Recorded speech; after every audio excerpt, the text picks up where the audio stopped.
AITA for laughing when my girlfriend asked me to pay her bills while dating someone else. We had been together for 3 years. Our story began at work. We started at the same tech company just a few months apart. In the beginning, everything was new and exciting for both of us. The job, the routine, the city. After a while, Jenna decided to leave her position to chase her own dream. She wanted to start an online boutique, selling curated vintage clothing. She had plenty of enthusiasm and a lot of creative ideas, but the truth is, her business venture never really got off the ground the way she hoped. Since she quit her job, most of our shared expenses started to fall on me, and honestly, it never felt like a burden. To me, it was just another phase in the life we were building together. I've always believed that when you decide to share your life with someone, supporting them through the tough times is part of the deal, even if it's not written down in a contract. For the first 2 years, everything felt pretty normal. We had arguments, of course, like any couple living together, but we always talked things through and found a way to resolve them. There was nothing that set off any major alarms. A few months ago, however, I started noticing small changes in her. It wasn't anything sudden or obvious, but rather a collection of tiny details that, at the time, I chose to ignore. Jenna started acting distant. She spent a lot of time on her phone, smiling at the screen while she typed. If I came near, she would lock it immediately. At first, I decided not to say anything. I kept telling myself that it was unfair to distrust her without any real proof. I've always held the belief that trust is a conscious choice. You give it freely until there's a clear reason to stop. Besides, she began using a word that really unsettled me, confused. She said she felt that way but could never quite explain what it meant. I would ask her directly if her confusion had to do with me, with our relationship, or with her professional struggles. She'd just reply that she didn't know how to put it into words, that it was something internal, a feeling that was hard for even her to understand. According to her, she just needed time. I tried my best to respect that process. I suggested we go out more, break our routine, and try new things to clear our heads. I even recommended she consider talking to a professional if she felt like it was something she couldn't handle on her own, but she dismissed the idea, assuring me it was nothing serious and that it would pass. There were nights when she would go to bed early, not wanting to talk at all. Other times, the complete opposite would happen. She would be unusually affectionate, almost too attentive, as if she were trying to compensate for something.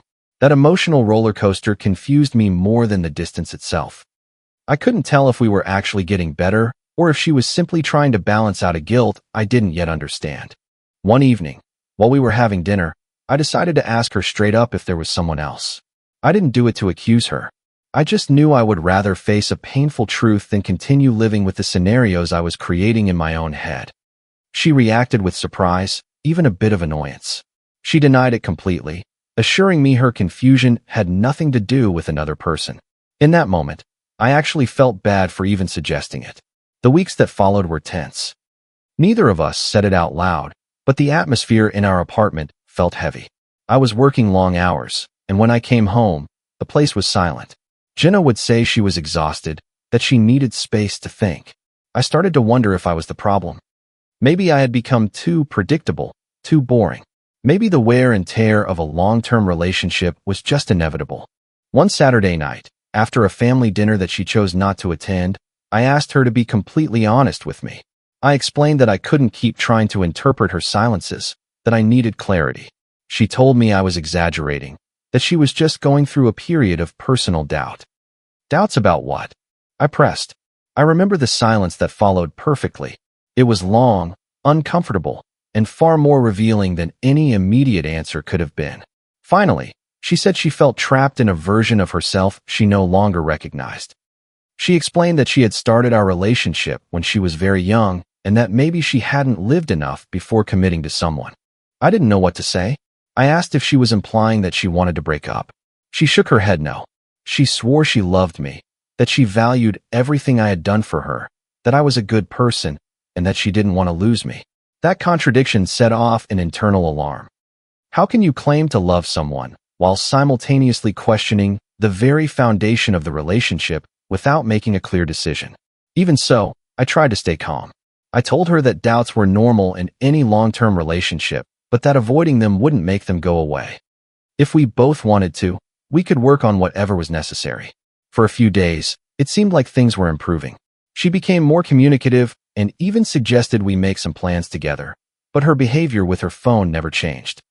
I had no concrete proof, only an intuition that was growing heavier by the day. The final conversation happened on a Tuesday night. I came home late from work, exhausted and not in the mood for another argument. She was the one who said she needed to talk. Her tone was different this time, firmer. We sat down in the living room. I remember she avoided making eye contact, staring at the floor instead. She explained that she had been thinking a lot, that she did love me, but that she felt she needed to have other experiences. She said she needed to know what it felt like to be with someone else, that she didn't want to look back years from now and regret not exploring that possibility. At first, I thought she was building up to a breakup, but that wasn't what she said. "I want to try things out with another guy," she finally blurted out. She paused, then added the words that still echo in my mind. "But I don't want to leave you. Just try to understand." I was quiet for a few seconds, trying to process what I had just heard. I thought I must have misunderstood. I asked her to repeat it. She did, without changing a single word. She clarified that she wasn't talking about a meaningless fling, but about genuinely experiencing something different to confirm if our relationship was what she truly wanted. I tried to keep my composure and asked her to explain what trying things out meant exactly. Dating someone else? Having a parallel relationship? A one-time thing? She replied that she hadn't defined it completely, but she needed the freedom to explore. Then she said something that completely floored me. She claimed that if I had ever truly loved her, I should support her in this process. That loving someone also meant letting them discover what they need. She stressed that she loved me, that she had no plans to move out of the apartment or formally end our relationship. She just wanted to experiment. I didn't answer right away. I just stared at her, trying to figure out if this was some kind of provocation, a test, or a sick joke. But her expression was serious, determined. And then she added the final piece that changed the entire course of the conversation. She expected me to keep taking care of all the bills, just as I had been doing. According to her, her financial situation didn't allow her to be independent or cover her own expenses. She explained that, deep down, nothing would change between us, except for this one experience she needed to have. That was the exact moment I felt something inside me shut down. It wasn't immediate anger or jealousy or even sadness. What I felt was a profound sense of disbelief, as if the scene wasn't really happening to me, as if I were watching a conversation between two strangers. I asked her if she was actually hearing what she was proposing, if she understood that she was asking me to be okay with her being intimate with someone else, while I continued to fill the role of the stable partner, the emotional support, and the financial provider. She answered with a calmness that baffled me.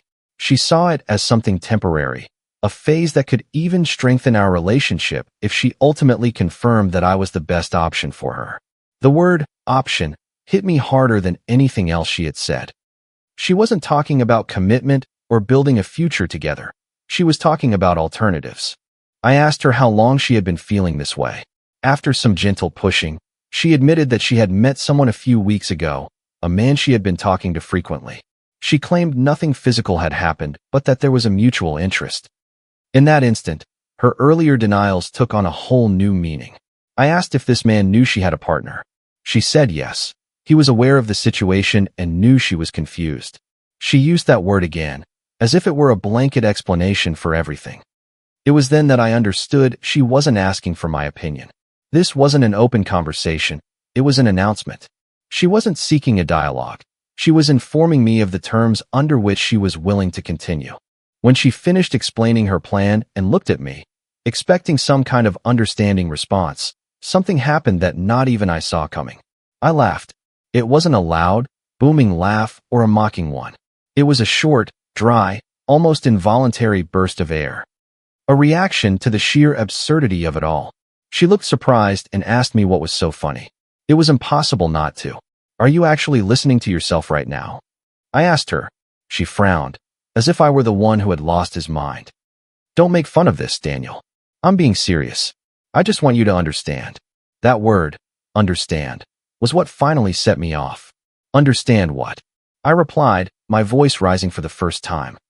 "That you want to sleep with another guy while I keep paying the rent, the utilities, and for your food?" That you want to test drive your options and have me waiting here as your backup plan. Then she started to cry. These weren't the silent tears from before, but loud, broken, almost theatrical sobs. Don't put it like that. It's not like that. I love you, but I need to know if I'm making the right choice by being with you. I don't want to have regrets 10 years from now. A wave of heat rose from my chest into my head. The right choice, I repeated. So I'm an evaluation? Just another option on your checklist. She shook her head desperately. It's not like that. I just need clarity. If you loved me, you would support me. That's when I stopped trying to be reasonable. Support you? I said with a bitter laugh. You want me to support you while you go off with another guy? And on top of that, keep providing for you. She took a step back, as if my tone had scared her. Don't say providing. I'm not a burden. I stared at her. You don't have a job. You don't pay for anything. You live in this apartment because I cover everything. That has a name, Jenna. Her eyes hardened. That's not fair. I've been trying to start a business. Do you have any idea how hard that's been? Trying doesn't pay the bills, I replied coldly. The atmosphere grew thick and heavy. The argument was no longer a conversation. It was a head-on collision. You have no right to talk to me like this, she said through her tears. I'm just being honest with you. Honest would have been telling me from the start that you were interested in someone else. I shot back, not asking for my permission to be unfaithful, with conditions attached. She covered her face with her hands. It's not being unfaithful if we're talking about it. That completely shattered my patience. Of course it is. You just want me to authorize it so you don't have to feel guilty. Her crying grew louder. Don't call me a cheater. I haven't done anything yet. I watched her for a few seconds, and, without thinking about the consequences, I let out what had been building up for weeks. What you're describing, it's just using me. It's calculated. You want me to be your safety net, your bank account, while you go out and play the field. The silence was immediate. Even her crying stopped for a moment. How dare you? She whispered, her voice trembling. I dare because that's what it sounds like. You want to experiment with another guy without losing the financial security I provide? That's not confusion. That's convenience. I am not a user, she yelled. I love you. No, I replied firmly. You love what's convenient for you. You love me while I'm useful, while I pay for things, while I support you, but not enough to actually respect me. She started pacing back and forth, agitated. You're exaggerating. I just wanted to try it out. We could have handled this with maturity. Maturity doesn't mean turning your partner into a sponsor for your personal exploration. The argument escalated quickly. We were talking over each other. There was no taking turns anymore. You're being cruel, she accused. You always bring up money when we argue. Because right now, money is at the center of this, I answered. You're asking me to fund your freedom to be with another man. She threw a pillow at the couch in frustration. Don't be so vulgar. Your proposal was vulgar, I retorted. She stepped closer and pointed a finger at me. I am not that kind of person, so you need to act like someone who respects their relationship. Her face was flushed, and she was breathing heavily. It was a mistake to say it like that. I didn't think it through. I was confused. I didn't answer right away. You thought about it enough to come to me with a list of conditions. She tried to soften her tone. Listen, we can just forget it. I don't need to try things with anyone. I'll stay with you. That's it.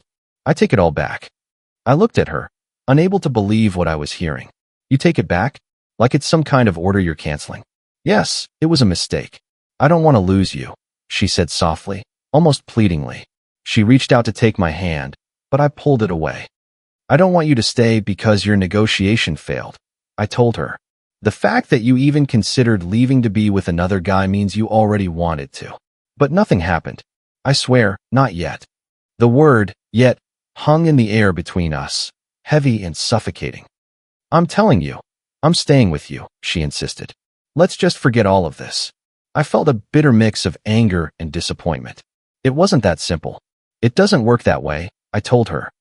You can't open that door, show me what's on the other side, and then ask me to pretend I never saw it. Suddenly, she dropped to her knees in front of me. That gesture threw me off more than anything she had said. Please, forgive me. It was stupid. I don't want to lose what we have. The scene felt surreal. Her, crying on the floor, and me, standing there with my fists clenched, trying to maintain some semblance of control. I asked you for respect, I answered firmly. And you asked me to accept being your second choice. You are not a second choice. Then tell me, why do you need to test someone else out? She didn't have an answer. Tell me his name, I demanded. She hesitated for a few seconds. It doesn't matter. Of course it matters. Finally, she said it. A name that meant nothing to me, and yet, it changed everything. That name became the final crack in our foundation. I took a deep breath. I accept your request, I said coldly. Go and try things out with whoever you want. But I'm not paying for another thing. I have no intention of supporting you while you decide if I'm good enough. Her expression changed instantly. What does that mean? You're leaving today? You can't just kick me out like this. Of course I can. The lease is in my name. The utilities are in my name. Everything is in my name. Her crying turned to desperation. Where am I supposed to go? You should have thought about that before you proposed your little experiment. She stood up and came at me, pushing at my chest with her fists. You're a monster. You can't do this to me. I grabbed her wrists to stop her. I wasn't the one who decided to look for someone else. It was a mistake, she kept repeating. I'm staying with you. I choose you. I don't want to be chosen by default. I looked at her with a clarity I hadn't felt in weeks. Start packing. At first, she refused. She clung to the sofa, crying, saying she had nowhere to go, that I was overreacting, that all couples go through crises.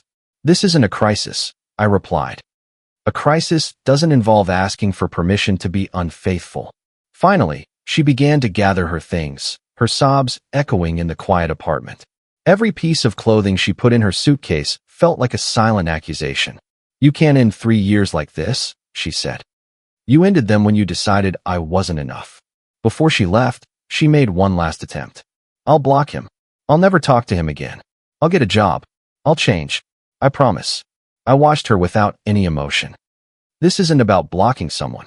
It's about the fact that you already crossed a line. She opened the door, suitcase in hand.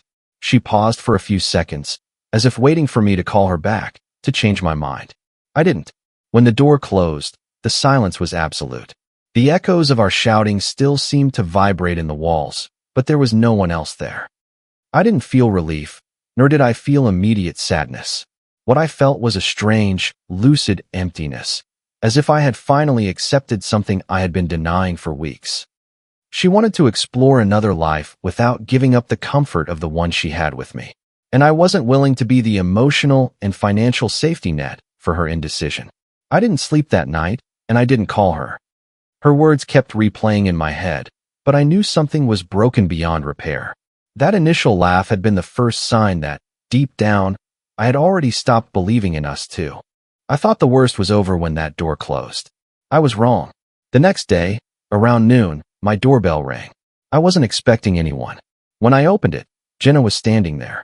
Her eyes were puffy, but her demeanor was different. She no longer looked like she was pleading. Next to her stood a man in a cheap suit, holding a briefcase and wearing a stern expression. We need to talk, she said firmly. There's nothing left to talk about, I replied, trying to close the door. The man stepped forward and used his foot to block it. Good morning. I'm an attorney, he said, quickly flashing a business card that I barely had time to read. I am here representing Ms. Evans. The situation was just as absurd as the night before, but this time, I didn't feel like laughing. Representing her for what, exactly? Jenna crossed her arms. You can't just throw me out on the street like that. I've lived here for 3 years. I have rights. The supposed attorney nodded. There has been a prolonged cohabitation. My client may be able to demand immediate financial compensation for damages. I stared at him, not blinking. Damages? For what? Unlawful eviction and emotional distress, he answered with an over-the-top confidence. Furthermore, she has contributed to the household during this time. That last part almost made me smile. Contributed how? He avoided a direct answer. To avoid a long and costly legal process, my client is willing to resolve this amicably. She only requires a settlement of $5,000, payable today. He said it as if he were ordering a coffee. Today, I repeated. It's in your best interest. Jenna looked at me with a mix of defiance and expectation, as if she truly believed that fear would make me give in. I'm not paying you a dime, I said calmly. The man's tone shifted. You should reconsider. We can initiate legal actions that will be far more costly for you in the long run. Go ahead, initiate them. He took a small step closer. I'm not asking you. I'm strongly advising you. That's when I realized something was off. No real attorney would show up at someone's door making threats and demanding immediate cash payments. Let me see your ID slowly, I asked him. He pulled out the business card again, holding it up for just a second. I reached for it, and he snatched it back. You have no reason to handle my card. Of course I do. If you're threatening me with a lawsuit, I want to know who you really are. His posture tensed. We are not here to waste time. Jenna chimed in. Daniel, just pay it and let's get this over with. It's for the best. That sentence confirmed my suspicion. This wasn't a real legal maneuver. It was a shakedown. Is this your plan? I asked her, trying to extort money from me after everything. It's not extortion. It's what's fair. What's fair would have been leaving without trying to manipulate the situation. The man raised his voice. Sir, you are creating a very serious situation for yourself. We can proceed immediately. I stared at him. Proceed. He tried to push the door open to enter my apartment. That's when I stopped arguing. Without another word, I pulled out my phone and dialed 911. I did it slowly, never taking my eyes off him. I'm calling the police, I said clearly. There's a man at my door impersonating an attorney and trying to extort money from me. For a split second, the color drained from his face, though he tried to hide it. There's no need to involve them, he muttered. I already have. Jenna started to panic. Are you crazy? We were just trying to talk. You weren't trying to talk. You were trying to intimidate me. The man took a step back and started saying it was all a misunderstanding. He tried to soften his tone, but it was too late. The call was made. When the officers arrived, their story fell apart quickly. I asked them to verify the identity of the supposed attorney. He reluctantly handed over his driver's license. A quick check confirmed he was not a member of the State Bar Association. He wasn't registered as a lawyer in any official database. After several minutes of uncomfortable questioning, he finally admitted it. He wasn't an attorney. He was a friend of Jenna's who worked in a call center. One of the officers used the term impersonating an officer of the court. At that moment, the situation took on a different weight. Jenna tried to justify their actions. We just wanted to scare him a little, to get him to react. Scare him into paying $5,000? One of the officers asked, his voice full of disbelief. The man was arrested on the spot. They didn't arrest Jenna right then, but they took her down to the station to give a statement. I stood in my doorway, watching as what had started as a relationship crisis spiraled into a legitimate legal matter. Days later, I heard that her friend spent a couple of weeks in jail for impersonation and attempted extortion. It wasn't a long time. His parents posted bail and hired a real lawyer to handle his case. As for me, I decided to file a formal complaint for attempted extortion against Jenna. I didn't do it for the $5,000. I did it because I needed an official record of what had happened. I needed it to be documented. The process, however, didn't move forward as I had hoped. Since no money had actually been exchanged and there were no clear recordings of the threat being made in precise legal terms, it was difficult to prove her intent beyond a reasonable doubt. The complaint ultimately didn't go anywhere. Even so, it served a more important purpose. It made it crystal clear that I would not give in to pressure or manipulation. After a preliminary hearing, Jenna never tried to contact me again. I heard through mutual acquaintances that she moved to another city. I never found out if she ended up trying things out with the man who had been the catalyst for everything. And honestly, I stopped caring. What began with an absurd proposal ended up revealing something much deeper. I was not willing to negotiate my own dignity. That laugh was the first crack. The slammed door was the actual breakup. But seeing her return the next day, trying to intimidate me with a fake lawyer, was the final confirmation that the person I thought I knew was gone. I'm not writing this to be proven right or to play the victim. I know I lost my temper at several points. I know my words were harsh and that I crossed a line when I insulted her. I don't justify my own actions, but I am also certain that accepting what she proposed would have been far worse. It would have meant normalizing the idea that respect is negotiable, that love can be put on hold while you explore your options, and that a person's dignity has a price tag. That was the last time I ever saw her. Comment. I really wanted to share this story because it touches on something deeply personal for many of us. It is a powerful reminder that your self-respect should never be up for negotiation. Setting firm boundaries isn't an act of cruelty. It is the ultimate act of self-preservation. Sometimes, choosing your peace means walking away from someone you once loved. We can also see that taking responsibility for our words and actions is a crucial part of the healing process. You deserve to be a priority, not just an option waiting to be chosen. True kindness must always start with being kind to yourself first. It takes immense strength to close a chapter, but doing so is what allows you to write a new one. I hope you always remember to protect your heart and honor your worth. Thank you for being here and reflecting on this with me. If you liked it, don't forget to leave a comment and support the channel by subscribing. See you in the upcoming stories.